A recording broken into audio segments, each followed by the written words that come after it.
هعمل معاكم بقى النهارده اكله جميله جدا وخفيفه على قلبي وانا بحبها قوي. انا بموت في السمك اصلا. هعمل بقى معاكم رز صياديه زي بتاع المطاعم بالظبط. هتقولوا بقى والله طعم بقى وتحفه وشكل كمان. هتلاقيه اللون البني المكرمل ده. هنجيب الحله نحط فيها شويه الزيت بتوعنا على قد كميه الرز اللي احنا هنحطها، وهنحط معانا معلقه سكر كبيره، معلقة مليانة يعني محترمة كده، وهنكرمل السكر مع بعض زي ما حضراتكم شايفين كده، زي ما بعمل انا كده بالظبط. هنكرمل السكر لحد ما ياخد معانا اللون ده ويعمل كراميل كده، شايفين، ويعمل رغوة كده. ونروح جايبين بصلاية مقطعينها تقطيعة صغيرة، ونروح جايين حاطينها في الحلة كده ونحمر البصلاية.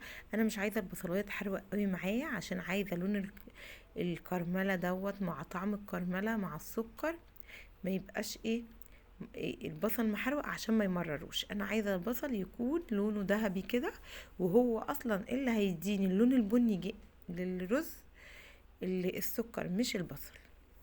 تمام، هو ده بقى رز المطاعم اللي انتي بتكليف اكبر وافخم المطاعم عند قدورة بقى وعند بتوع السمك الحلوين اللي احنا بنقول ازاي اصلا معمول باللون ده وبالطعم ده.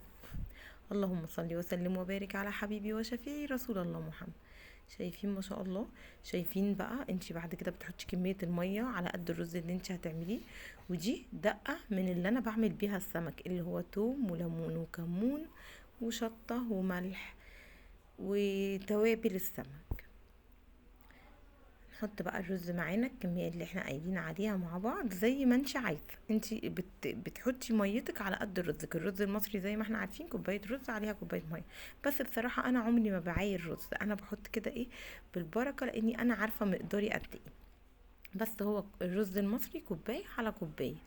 وتروحي جاية بقى تسيبيه يستوي معاكي كده، ولما يتشرب خالص تروحي موطيه النار على الاخر.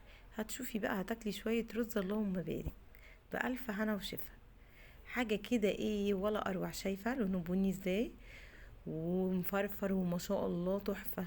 وطعمه كمان يتاكل لوحده. شايفة كل حباية مستقلة بنفسها كده، مش معجن كده. بجد بجد شوية السكر دول بيودوه في حتة تانية. هخليكي النهاردة بقى تعملي رز مطاعم. السمك عادي جدا، بتبل السمك معاكم بالتتبيله بتاعتنا اللي انا عملتها معاكم قبل كده في كذا حاجه. توم وكمون وملح وشطه وتوابل السمك، بس مفيش اكتر من كده. وبتبله وبعدين بحطه في الدقيق، واسيبه حوالي ربع ساعه كده في الدقيق. السمكه كده الدقيق يبقى طري كده على السمكه.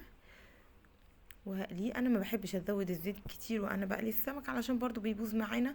لازم برضو نوفر يعني، فما ينفعش ان انا اهدر معايا في الاكل علشان اعمل اكله اخلص نص ازازه زيت. لا، ما ينفعش. احنا عايزين نوفر مع بعض عشان برضو الدنيا بقت صعبه.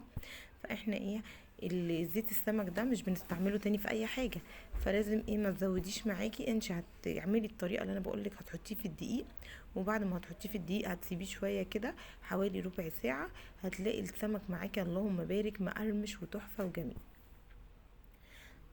انا معاكم النهارده علشان الرز. بصراحه الرز بجد كنت عايزه اوريكي طريقه الكرمله دي. بجد هتوديكي الرز في حته تانية. هتقولي بجد انا ازاي ما عملتش الخطوه دي من زمان. انا قلبته معاكم شويه وحطيته بقى يتشرب على النار. وبعد ما اتشرب بقى وطيت عليه النار خالص على نار هاديه. عملت السمك معانا زي ما انتوا شايفين كده. طعم بقى على فكرة السمك دوت انا بجيبه صاحي وبعمله في البيت، بيبقى طعمه احلى من الجاهز بكتير. شايفين ما شاء الله؟ حاجة كده تحفة بقى. والله كأنك بتاكلي في مطاعم بقى مع شوية سلطة طحينة وشوية سلطة خضراء. السمك بقى انا مش بحبه ناشف، بيبقى طري كده. المقلي بتاع البيت غير بتاع المطاعم.